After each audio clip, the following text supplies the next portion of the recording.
ఒక చిన్న అందమైన పట్టణంలో జాన్వి, నిహిర అనే ఇద్దరు అక్కలు వారి చిన్న తమ్ముడు విభవ్‌తో కలిసి ఆనందంగా జీవించేవారు. ప్రతి ఉదయం వారి ఇంట్లో నవ్వులు, ఆనందం నిండిపోయి ఉండేది. జాన్వి, నిహిర తమ తమ్ముడు విభవ్‌ను ఎంతో ప్రేమించేవారు.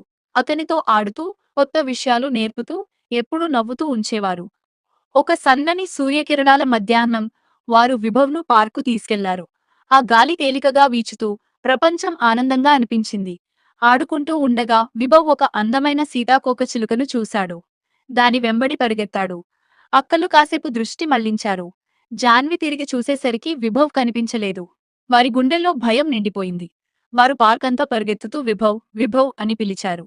అతను సురక్షితంగా ఉండాలని ఆశించారు. చివరకు ఒక చెట్టు దగ్గర విభవ్ పూలతో ఆడుకుంటూ కనిపించాడు. అతను పూర్తిగా సురక్షితంగా ఉన్నాడు. అక్కలు వెంటనే అతన్ని బిగ్గా కౌగిలించుకున్నారు. వారి కళ్ళలో ఆనంద బాష్పాలు మెరిశాయి. ఆ రోజు నుంచి ఎప్పుడూ కలిసే ఉండాలని వారు నిర్ణయించుకున్నారు. వారి ప్రేమ మరింత బలంగా మారింది. ప్రేమ, జాగ్రత్త, కుటుంబం ఇవే జీవితం అందంగా మారుస్తాయి.